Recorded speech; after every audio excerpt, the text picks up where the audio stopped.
Mother's Day is huge. Everything is happening for Mother's Day. Father's Day, take these socks and go on. And then on top of that, on Father's Day, you have women come out, happy Father's Day to my girl. She raised it. She did it herself. Happy Father's Day. Because such and such wasn't there. She had to be mother and father. Chick, you want no father. You a mother. You didn't have a father. Leave it alone. All right.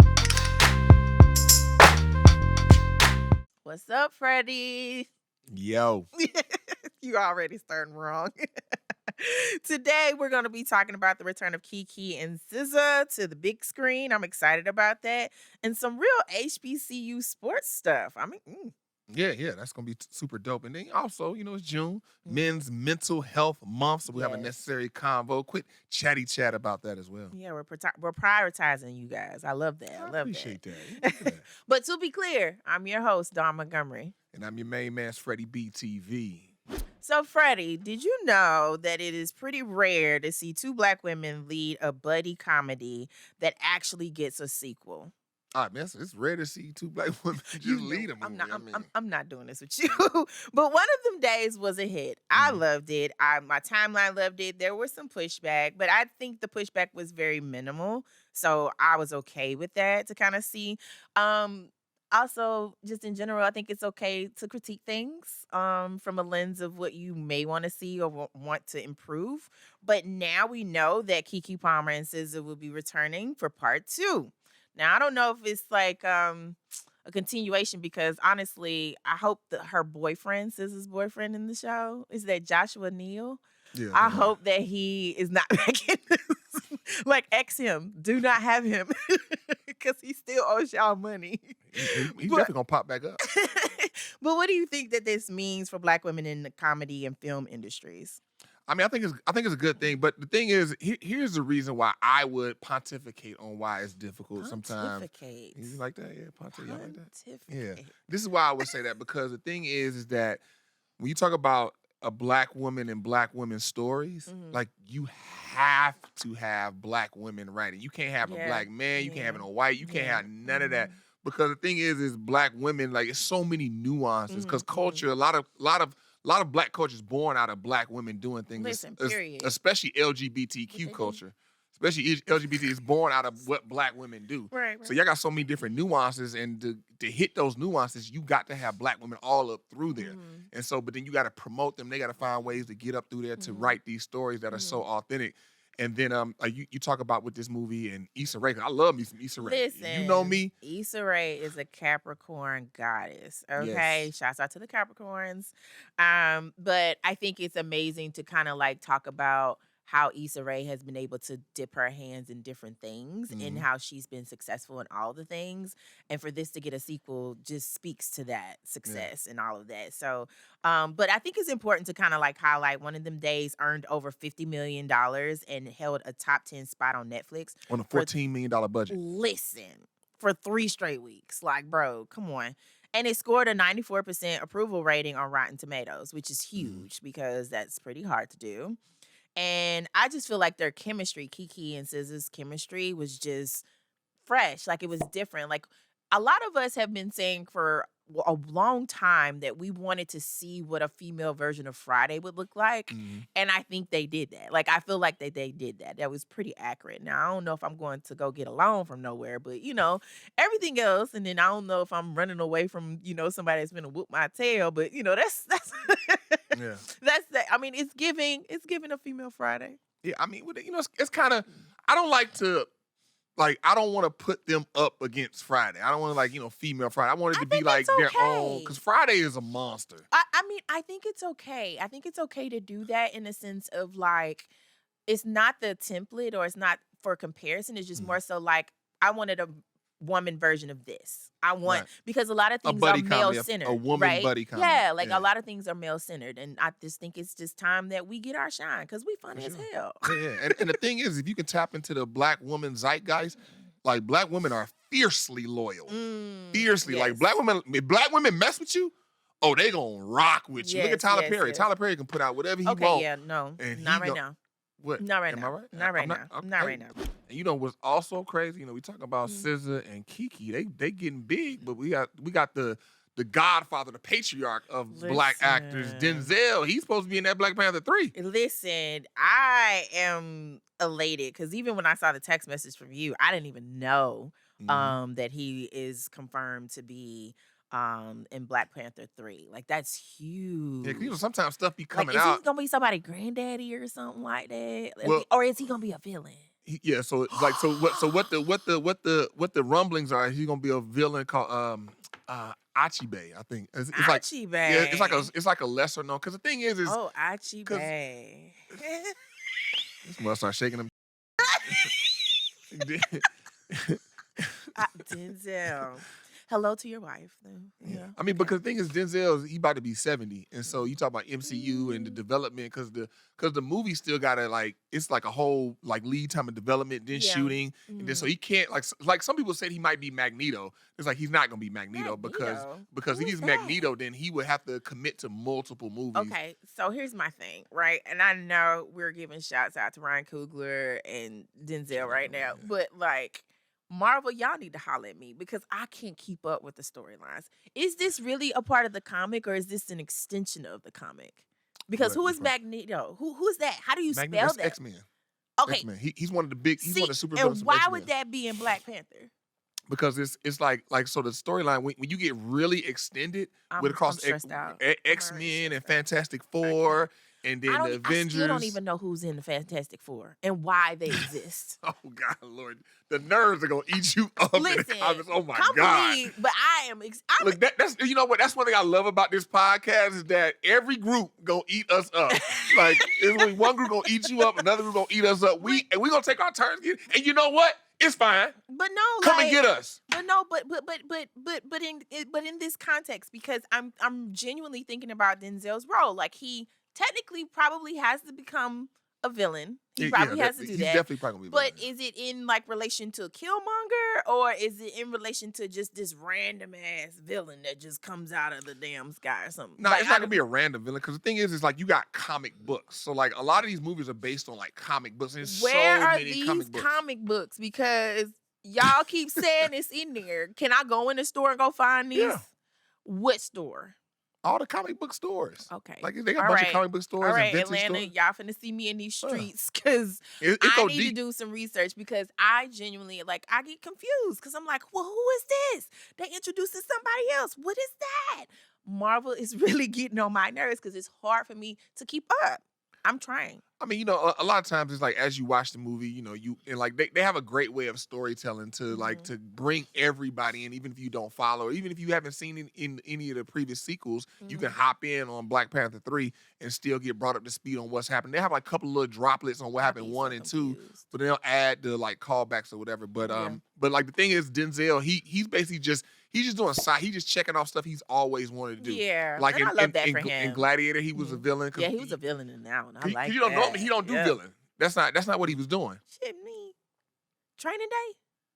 That's towards the end of his career. I mean, I get it, but still. Yeah. Anyway. But yeah, but he really trying to hit the villain, and that's what he wanted to work with Coogler, and he wanted to do more villain roles. So now he just kind of he's in his villain era. Yeah, because he said he only got like 2, 3, 4 films left. We about to wrap it up. LeBron and Denzel about to be gone, y'all. So make sure y'all drink it up while you can, man. LeBron and something. But okay, go ahead. You know the king, man. The second best of all time. So now that we're switching gears over to talk about some major HBCU football news, former Eagles stars Michael Vick and DeSean Jackson are making coaching debuts on rival teams. Like, that is like iconic. Like, I don't know if anyone wrote that in the script, but but it's kind of perfect. You know, Michael Vick is now the head coach at Norfolk State University, and DeSean Jackson is the head coach at Delaware State. These two are gonna see each other on October the 30th this year, and they'll face off at none other than Lincoln Field. Lincoln Financial Field, where the Eagles play, where they used to play. The Link, what is it? The Link or Lincoln Financial? No, I know, but there's like a nickname for it. Oh no, I'm gonna call it the Link because I think that's what it's called. let us know. I'm sure you will. But in general, I just think, it's super dope to see former teammates play with each other. And then now they're coaching. They're in their coaching era. Right. And then they're both first-year head coaches, which I think there's room to grow for either side. But most importantly, I think that, I agree with Delaware State's athletic director calling this matchup a paradigm shift for HBCU football. I know at one point in time we had, that coach at Jackson State, and then we had Eddie George at Tennessee State. He's still there. No, Eddie George gone. Where did he go? He at Bowling Green. Why didn't anybody tell me? Yeah, he moved on to Bowling When Green. did he go? This is first season coming up. This past Jesus, season. we'll have to talk about that. Yes. So sorry. Anyway, go back, guys. Anyway, but I think the biggest thing to me was that I saw this article written by sports writer O.J. Spivey. He writes for the Philadelphia Tribune, and I think he did an awesome job in centering, the conversation around it's going to be bigger than the actual game itself, right? Or the rivalry itself. I think it's important to kind of highlight how the city of Philadelphia is, majority Black, all of the things, but I think they have been wanting to bring HBCU football or sports in general to the city. And this is one of those things where it's like, here we go, especially coming off of a Super Bowl win and all of the things. I think it's going to be a beautiful thing. It's going to be an amazing experience. I love Philadelphia, to be honest with you. I think when I was in Philly about a week or so ago, I was walking around and I realized that people tend to forget that Philadelphia was technically our first major city in this country and all of the historical markers that I was running across. But I think for this moment, it's going to bring people to the city and open up their eyes to how the culture just stands there and how Black people do what they do there. What do you think? Yeah, I think it's going to be a big to-do, big hullaboo, if you will. What? Hullaboo. What is that? That's when all the Black people come and they kick it. That's what a hullaboo is. I call it a link up. A link up. Oh, I like that. I like that too. So Look, they're gonna link up at the link. Now, right. if a promoter uses that, they better hire us as Oh hosts. yeah, you just gave them some juice. But yeah, I think this it's gonna be big. You got two big names. Like Vick had Atlanta, because it's like they played together on Philly. Yeah. But when Vick came to Atlanta, he had Atlanta on fire. He got the shoes, I the ain't Nike gonna hold shoes. you. I feel like Atlanta's gonna show up in Philly for him. I feel like we're gonna really be out there. I'm already telling y'all I'm gonna be there. So it's Right. I think we're Vick gonna. jerseys? I think we're genuinely just excited to see them in this particular space, and then just how is that going to not only give us the representation that we need as a whole, but how are they going to impact these student athletes? I think this is going to be a beautiful thing. I think it should be televised. I think it should be too, because I think people will watch it. But to your point about the student athletes, here's the thing: like the NCAA this year, they just passed where now schools can directly pay athletes. Before it was NIL, to where you had weren't brands. they Now already paying them they were already, but now it's like it's almost like the legalization of weed. under the table.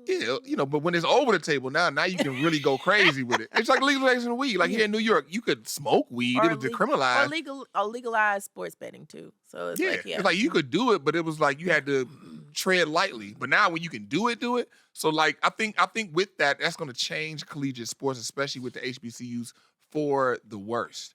Because HBCUs don't have the endowment that some of these bigger schools have, and then they can pay millions of dollars to these boys. But I think if we find ways to kind of, up the representation, kind of show what we can do, and also find our business owners and entrepreneurs that have the money that can put the resources into our schools, I think that would help pivot it a little bit. Yeah, that will help, but it's hard to compete with mugs throwing 20, 30, 40 million. Agreed. Like you got your Alabamas and stuff like that. So I think that it remains to be seen what's going to happen. And also with that, I think something else to look out for is those lesser known sports like women's swimming and softball and track and field, because they don't pull in money like footballs and basketballs do. So unless you're at LSU. Or LSU, because before football and basketball brought the money in, they could disseminate the money to everybody else. Now they don't need that money to buy these boys so they can so they can play and, Right, and right. compete. So I think it's going to be interesting to see how the NCAA and what that new landscape is going to look like But in and how the it will affect HBCU. right. Because again, we are extremely still underfunded. We Oh don't my have God. all of the same resources, but I think this is one of those things that can kind of like just shine a bigger spotlight on the schools themselves, Right. because now you're going to see, like, if it's televised, you'll see commercials of the schools and the programs that they have. And if it's not televised, then you have an opportunity to kind of just find ways to, share your story on social and all of that, and kind of connect with people that wouldn't know about these two schools. Right, 100%. So we're gonna see, and hopefully the graduation rates can stay up. Graduations will increase. And speaking of graduation, Oh God. this next topic is wild. Yeah, sip that tea, sip that water, not tea. Right, sips tea. But so I'm thinking graduations are over with. They're still going. So when I saw this story, it really kind of bothered me a little bit, because I'm like, what is going on?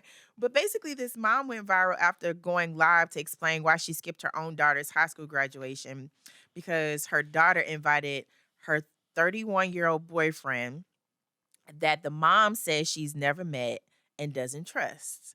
And the mom didn't hold back. She point blank said it's P-word vibes and that her boundaries matter, even on a day like graduation. Now, okay, because I'm a journalist, right? We do a little research. And come to find out, this young lady actually does not live with her mom. So let's start there. She is in foster care. So I would like to give a shout out to her. I think her name on TikTok is Pretty Love Thug or something like that. I want to give a shout out to her for even graduating. Being in the system and graduating. She beat the odds. Shouts out to you. All right, let's start there.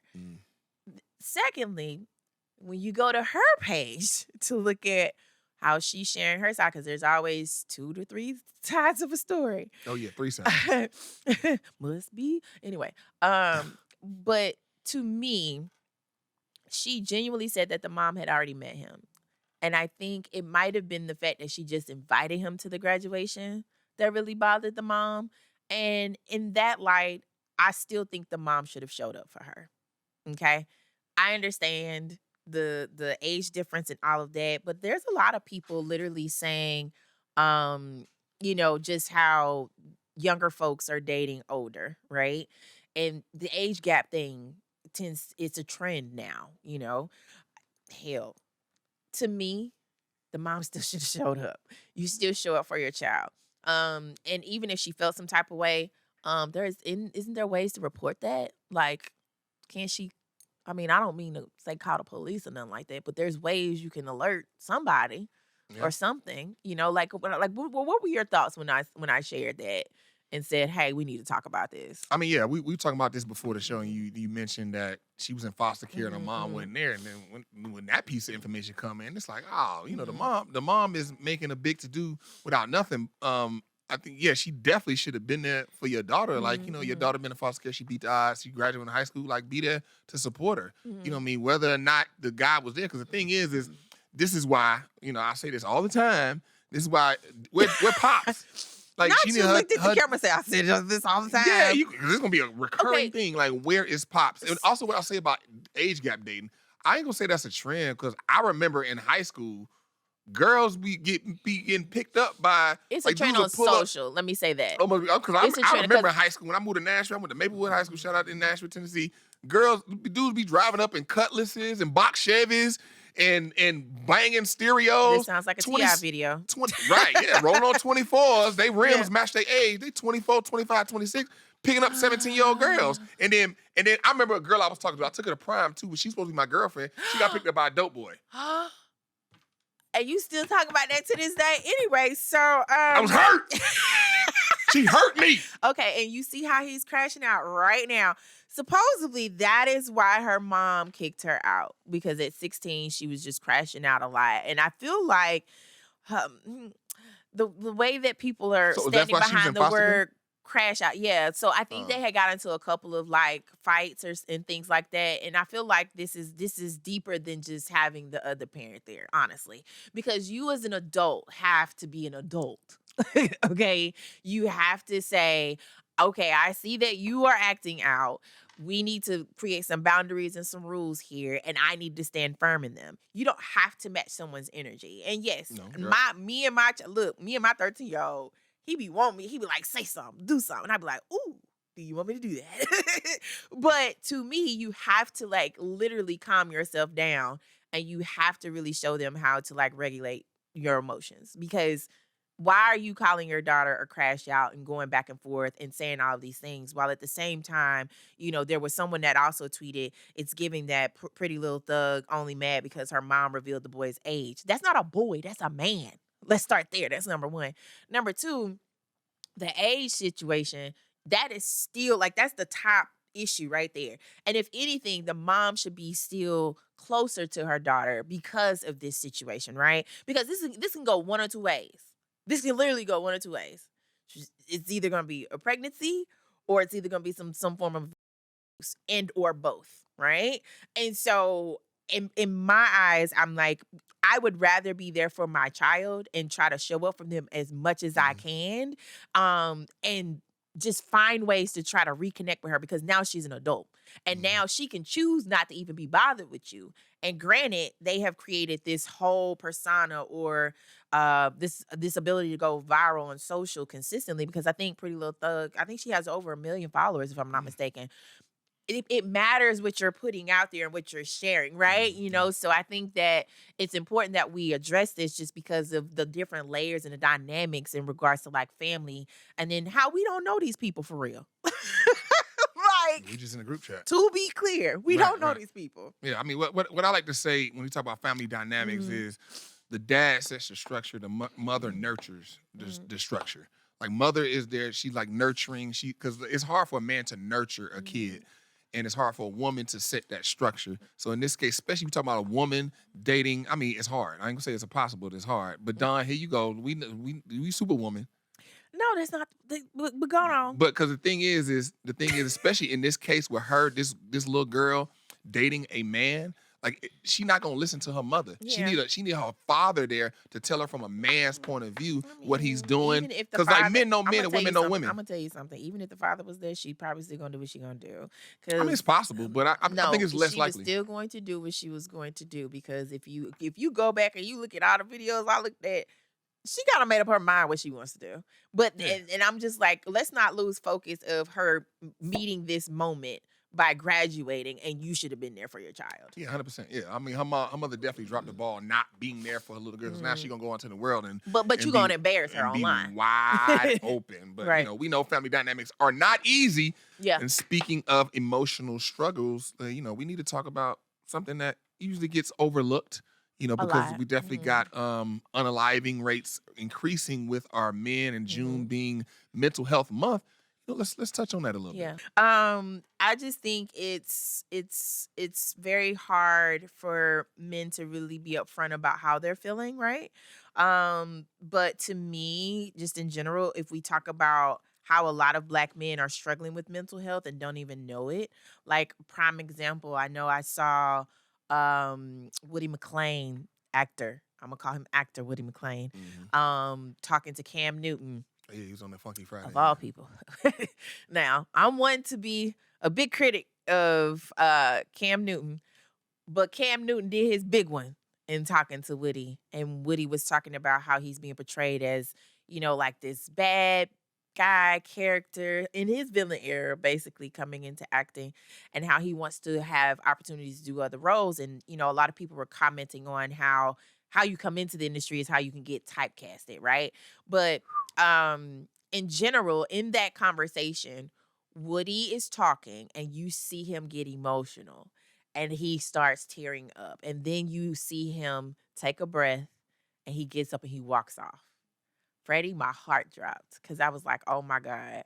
If that had been me, I'd have got up quickly to give him a hug. But in that moment, Cam did exactly what he needed to do. Let that man have that space to go, get himself together, you process his emotions in real time. And Cam was sitting there waiting on him to return. Now, by the time he got back, the first thing, because something that bothers me with men, we visibly see that y'all are hurting. We visibly see that you're grieving or you're going through something. And after a while, it'll be like, nah, man, I'm just tired. Or nah, man, I don't like people. Or, my bad. I'm sorry. I'm sorry. Why do y'all do that? Versus like just be in it. You don't have to apologize. And you're not just tired. You know what I'm saying? Or you could be just tired, but don't use it as something to kind of like gloss over the fact that you have these feelings. Like, why do you all do that versus just allowing yourself to process the feelings? I mean, I think it's like it's one as a man, like who cares? Who really cares? If don't nobody else care, Dawn cares. Yeah, see, and so here's the thing. Here's the thing. What this is gonna be a recurring thing because Dawn, once again, you are not endemic of the average But woman. you know what? I feel like there are a lot of us that are out there, but you all aren't opening up to us. I think there's some, but now here's the thing. I think, because what's generally speaking, like me, I like to speak generally speaking, like as a man, it's hard to try to find and like you can't trust everybody. And it hurts a lot when you're going through something and you tell somebody and they don't care. And it's like, because the thing is because men are we thinking like logical. Like we don't have the emotions that women have. That's why women have intuition. They can just feel stuff and know something happened because y'all emotionally led. Men are logically led. So it has to make sense for us to do something. So if we're going to share and open up to somebody, it has to make sense for us to do it. We don't want to do it for no reason and you're going to mishandle us. Sir, it makes sense for y'all to open up to us so that we know how to deal with that. But you gotta, that person that we're gonna open up to has to earn that trust. Because when we do it and you drop the trust, and it's just a shutdown. So it's like, so the thing is usually like people don't care about how a man feels. Like there's no like, it's like, okay, well go get it done. Yeah. You know what I mean? It's like okay, so it's like why? Like you look at our world, Mother's Day compared to Father's Day. I mean, Mother's Day is huge. Everything is happening for Mother's Day. Father's Day, take these socks and go on. And then on top of that, on Father's Day, you have women come out. Happy Father's Day to my girl. She raised it. She did it herself. Happy Father's Day. Because such and such wasn't there. She had to be mother and father. Chick, you want no father. You a mother. You didn't have a father. Leave it alone. All right. To be clear, as That's why. It's like what men see that. It's like why we gonna come out for? Ain't nobody gonna take care of us. Okay, I feel you on that. So suck it up and then move on. But see, that's the problem. Cultural conditioning tells y'all to just be providers and not fillers. And then that means that your trauma gets buried. So the more that you all see that, like, I honestly feel like it's very, very hard for us just as Black people, let me say that, just as Black people, for us to make sure that we take up space, right? Or that we make sure that there's someone available to hold space for us, right? When Black women, we do it because we're village, community, we're gonna find a way, make a way, find a way, like that type of deal. But you all, it's so like, it's like you all are moving in silos. Like, it's like if I'm not in my homeboy circle, if my homeboys ain't asking me if I'm good, or if my women, because quiet as it's kept, some men have multiple women, they ain't nobody checking on me, then I'm doing what I'm doing, right? And I think when you lead with that, that's the energy you're giving out. And I want you all to kind of like put that energy somewhere else. Like deal with let's put it out there that you need the help, that you want to be heard. Because depression for everybody looks different, but especially for like Black men, like we don't ever know. We don't really never know. I mean, I think the thing is like, like I've said before, like Black people, we have like just an ingrained PTSD living in this country, dealing with the things we went to. And I think that's also why Black people are way more religious than any other group, because we need something to lean on, something to kind of support us, because it's so hard for us to support each other, because we all are like one step from the edge, Black women and Black men, because we go through so much, so many microaggressions, so many like little things that nobody else will see, nobody else understands except for that other Black person. And so we have God, we really lean on God and find that solace as to keep us going to the next day, to keep going, and but like, God hey, it's gonna be all right. Also put people here on this earth to help you or be there for you, whether 100%. It's your family, friends, a therapist, because that's another thing. People will try to use God to not go to therapy or to get help.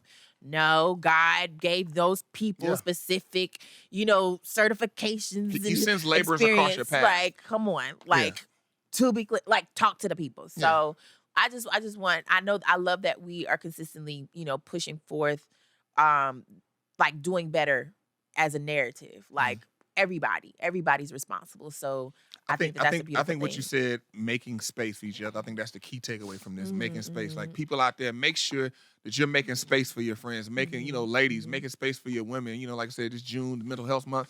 Men, make space for your guys. Like give and take. Find that village to where like you got your guys and he needs you, like you make space for him. You need him, y'all lean back and forth. Just like you get around the drinks and he get around the drinks. Y'all go back and forth. Do the same thing with your emotions, guys. To be clear, community isn't just about showing up. It's about growing through every conversation we have. Yes, and to be clear, we definitely support our HBCU. Shout out to the Tennessee State University. Hey, Fort Valley State and Jackson State. Delaware State, our producer, our floor producer. The AUC. Exactly. But like, comment, and subscribe, and let us know. Black men, how are you doing today? How are you feeling? Yeah, hopefully we can keep feeling better every day of the week. And shout out to my family at Okayplayer. Shout out to the family at Okayplayer holding us down. And we will catch y'all next Tuesday.